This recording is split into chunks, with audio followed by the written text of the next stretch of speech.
Itu dia pertamanya pulang sekolah dalam keadaan muntah.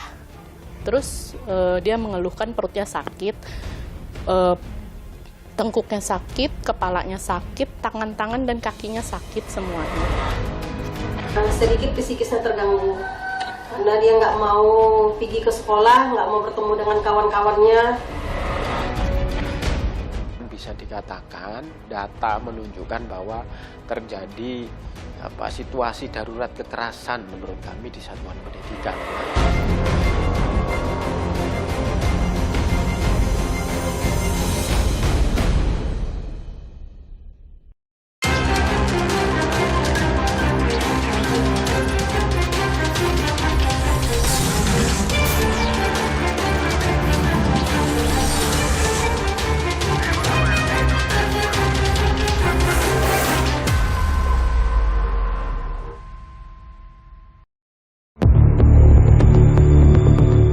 Sekolah seharusnya jadi tempat yang menyenangkan bagi para muridnya.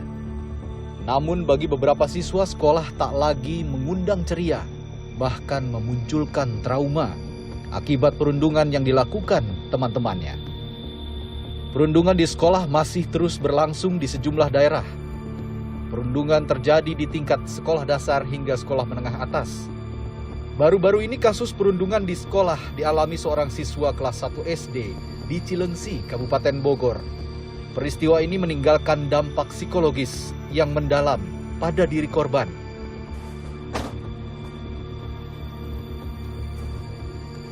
Kami akan menemui korban dugaan kasus perundungan yang terjadi di sekolah dasar swasta di Cilengsi, Kabupaten Bogor.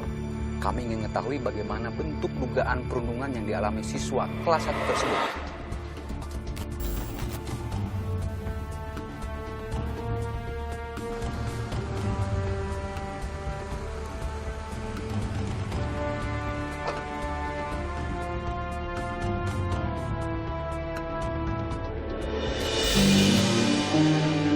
Dua bulan terakhir menjadi masa-masa yang sulit bagi VI.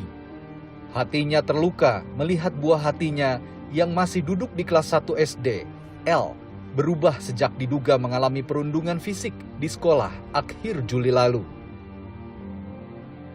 L seperti kehilangan rasa percaya diri. Emosinya kerap meledak atau tantrum saat berinteraksi dengan teman seusianya. Selain itu, beberapa kali L bertindak kasar kepada VI dan kakak perempuannya. L juga kini sulit bersosialisasi dengan teman sebayanya. Padahal bocah lelaki berusia 6 tahun ini sebelumnya merupakan anak yang aktif dan mudah bergaul. Dampak mentalnya berubah total itu banyak banget ya. L ini mentalnya jatuh, down, benar-benar down banget. Dia jadi tidak percaya diri, dia sering teriak-teriakan, tantrum karena traumanya. Dia tidak mau lagi bermain dengan teman sebayanya, dan dia juga tidak mau lagi bersosialisasi dimanapun. L statusnya masih bersekolah di sekolah sana, tetapi sampai dengan saat ini dia tidak mau bersekolah lagi dan dia masih mengalami trauma. Yang paling ditakuti VI, buah hatinya berubah jadi agresif. Sekarang yang saya paling takuti ya, korban ini, kalau psikolog bilang kan korban ini yang tadinya awalnya dia dari korban, bisa menimbulkan menjadi pelaku. Yang saya sangat takutkan itu karena beberapa kali L ini sudah sering menendang, memukul ke saya dan ke kakak perempuannya. Itu yang amat saya sesali.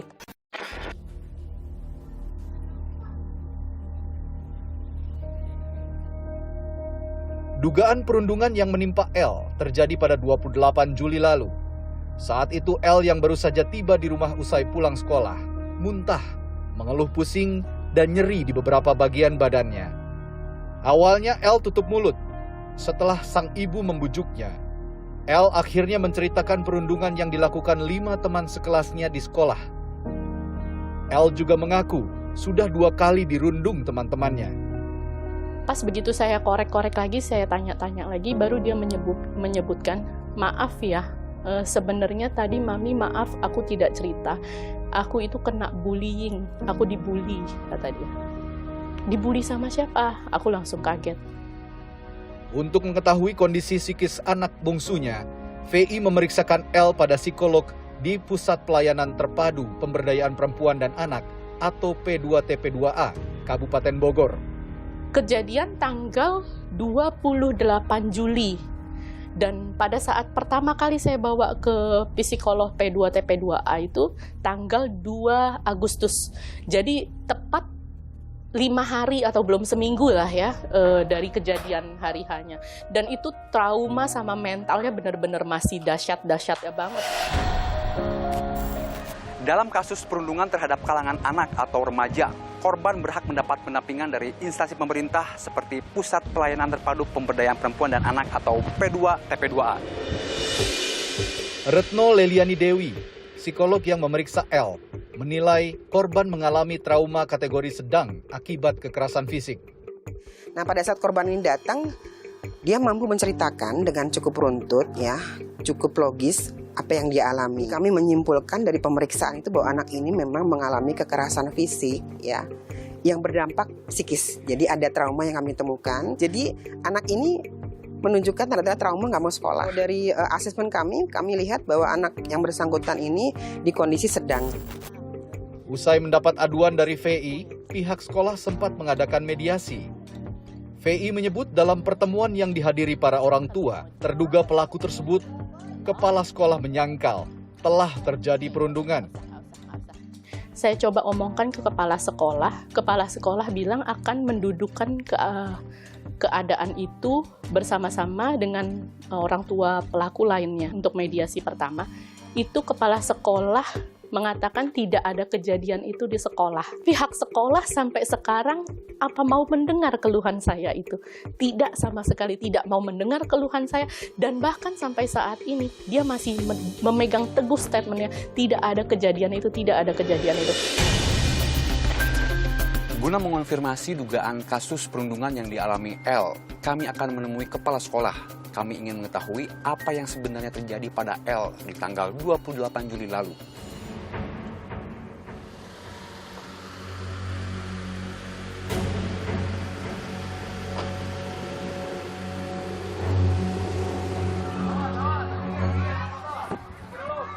Pak, Faisal Pak dari Kompas TV. Ya mau liputan tentang yang kasus Kamar sempat ramai itu yang dugaan perundungan. Nah pengen ketemu kepala sekolahnya gimana kira-kira? Boleh diantar nggak kepala sekolahnya? Kepala sekolah meminta izin barangkali bisa diwawancara kayak gitu. Kira-kira gimana ya? Apa? Mau wawancara? Boleh, saya tunggu di sini ya.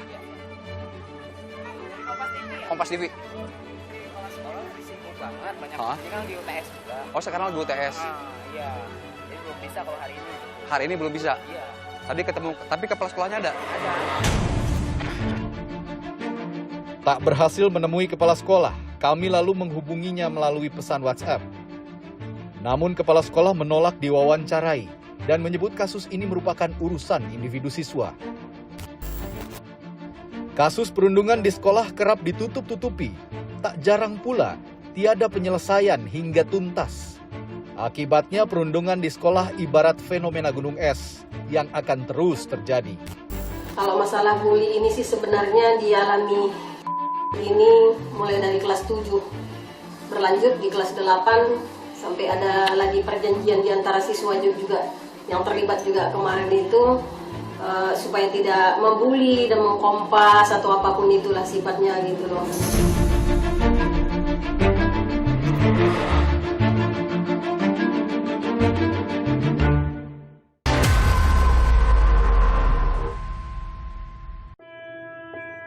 Tak sedikit korban perundungan yang enggan mengungkapkan kekerasan yang dialaminya.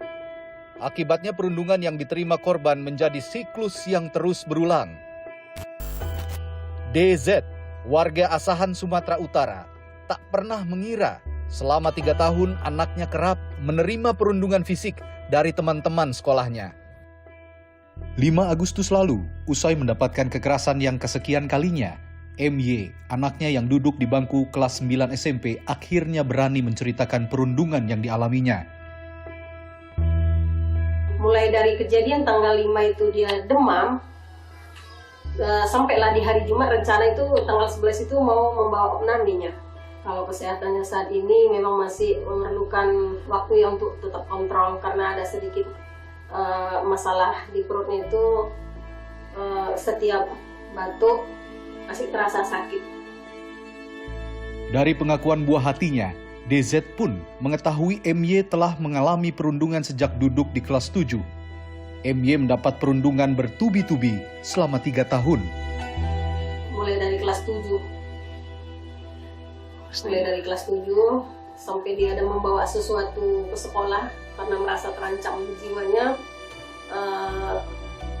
Setelah itu juga berlanjut di kelas 8. Akibat kejadian ini, MY mengalami trauma dan tak mau lagi masuk sekolah. Dia saya coba untuk masuk sekolah.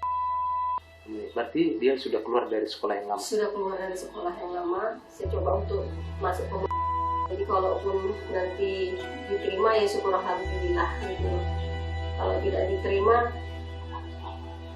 mau tidak mau ya tak sekolah lah. DZ telah melaporkan perundungan yang menimpa anaknya ke pihak sekolah. Namun setelah serangkaian pertemuan, belum ada titik temu penyelesaian. Ya, karena di situ ada sih dipertemukan dengan orang tua siswa itu tadi, namun tak ada titik penyelesaiannya. Saat kami datangi untuk dimintai konfirmasi, pihak sekolah tengah menggelar mediasi dengan melibatkan orang tua korban, orang tua pelaku, dan Komisi Perlindungan Anak Daerah.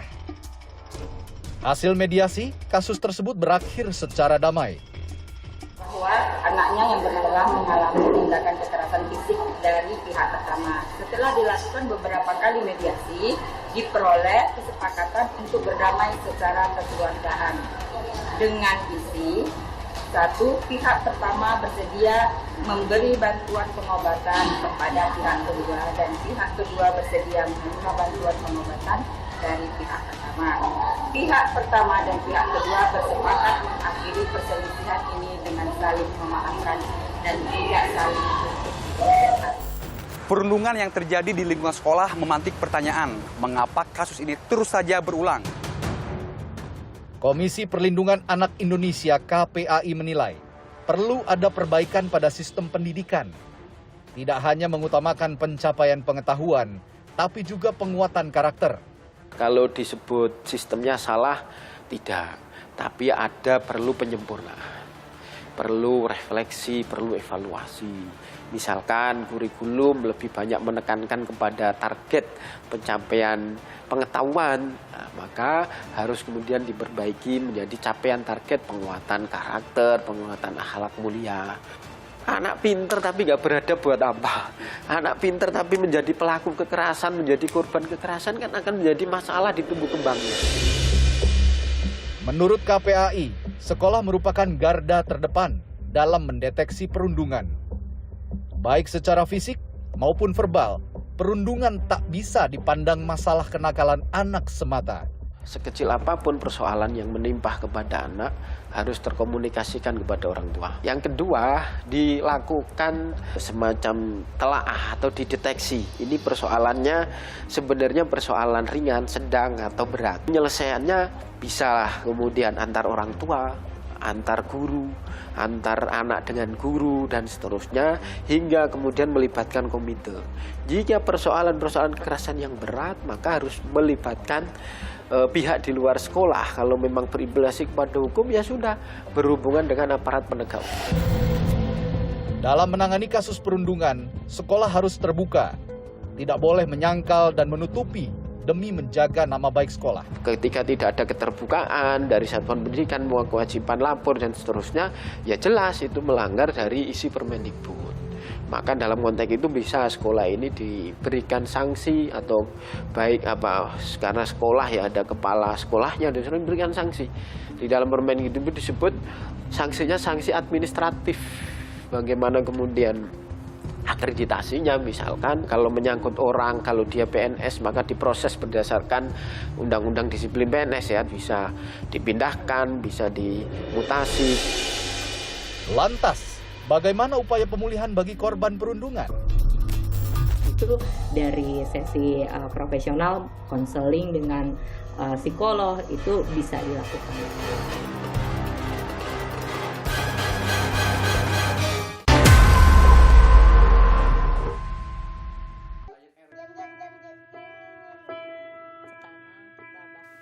Butuh proses yang tekun dan panjang untuk memulihkan mental korban perundungan.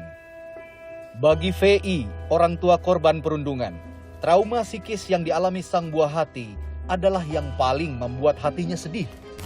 Saya lesin untuk L itu menumbuhkan kembali mentalnya dia, agar dia tidak selalu ketakutan, agar dia tidak selalu menganggap anak lain itu akan menyakiti dia atau anak lain itu jahat. Karena selama tidak les dan tidak sekolah itu, dia selalu nyebutnya anak orang lain itu jahat, anak lain itu jahat dan anak lain itu dapat menyakiti dirinya. Jadi kayak saya sengaja ingin menumbuhkan kembali kepercayaan dirinya dia untuk dia tetap les, berbaur dengan anak lain. VI berharap kepercayaan diri anaknya bisa tumbuh dan dapat kembali berinteraksi dengan orang lain. Efriani Juwita, psikolog anak Universitas Indonesia menyebut, anak korban perundungan butuh pertolongan profesional agar pemulihannya tepat. Korban ataupun sudah mengalami tadi peristiwa di mana dia terluka secara fisik, lalu dia sudah mengalami tanda-tanda depresi, mereka tidak mau datang ke sekolah, ada masalah keluhan fisik yang sifatnya psikosomatis, maka kemudian bantuan dari profesional itu menjadi sangat-sangat penting ke depannya untuk anak ini bisa dibantu keberfungsiannya untuk mengatasi perasaan tidak amannya di lingkungan seperti apa, atau rendahnya penilaian terhadap dirinya. Itu dari sesi profesional, konseling dengan psikolog itu bisa dilakukan. Jika tidak ditangani secara tepat, anak korban perundungan berpotensi menjadi pelaku perundungan di masa mendatang. Misalnya dia sudah memiliki emosi yang sudah berlebihan, nggak tahu cara mengemukakannya, lalu nggak ada orang yang mau mendengarkannya.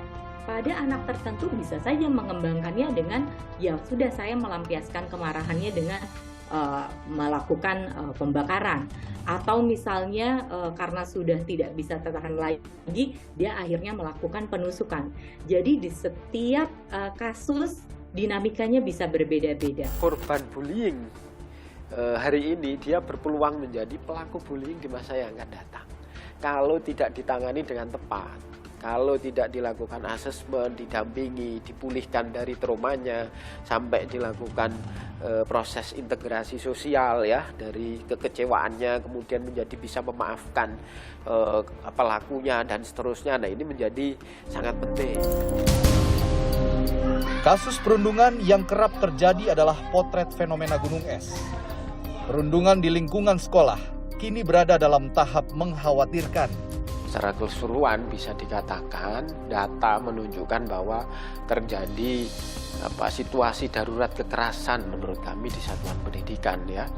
1 dari 3 anak itu berpeluang untuk menjadi korban bullying atau perundungan tadi. Berdasar data Federasi Serikat Guru Indonesia atau FSGI, pada Januari hingga Juli 2023, terdapat 16 kasus perundungan di lingkungan pendidikan. Kasusnya terjadi mulai dari jenjang SD, SMA, dan SMK, hingga pondok pesantren.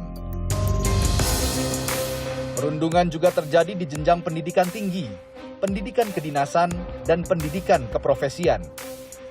Salah satu penyebabnya karena adanya fenomena senioritas dalam lingkungan pendidikan. Tentu ini terjadi, pertama kadang ada ketimpangan relasi kuasa. Merasa dia mahasiswa yang lebih senior, sehingga ketika ketemu juniornya harus dikerjain dulu dan seterusnya. Tentu ini sesuatu hal yang nggak bisa dibenarkan. Kasus-kasus perundungan menyingkap adanya lubang persoalan di institusi pendidikan. Yang pertama tentu tadi penguatan pendidikan karakter dan akhlak, dan juga mindset guru ya. bagaimana dia punya kompetensi pedagogik, itu betul-betul bisa menyatu dengan anak. Jiwa anak bisa dia kuasai. Yang terpenting, sekolah dapat menyiapkan langkah pencegahan tindak perundungan. Di langkah pencegahan, salah satunya dengan pencegahan dan penanganan, salah satunya membuat satgas. Satgas di tingkat satuan pendidikan, di tingkat kabupaten kota, sampai provinsi, yang itu terus berkoordinasi dengan OPD terkait yang menyangkut kerjasama bersama tadi, memasifkan sosialisasi tentang bahaya perundungan dan bullying, dan juga menginsert di dalam kegiatan kurikulum. Sejatinya sekolah merupakan tempat belajar yang menyenangkan dan aman bagi setiap anak didik. Lingkungan sekolah harus jauh dari segala bentuk kekerasan.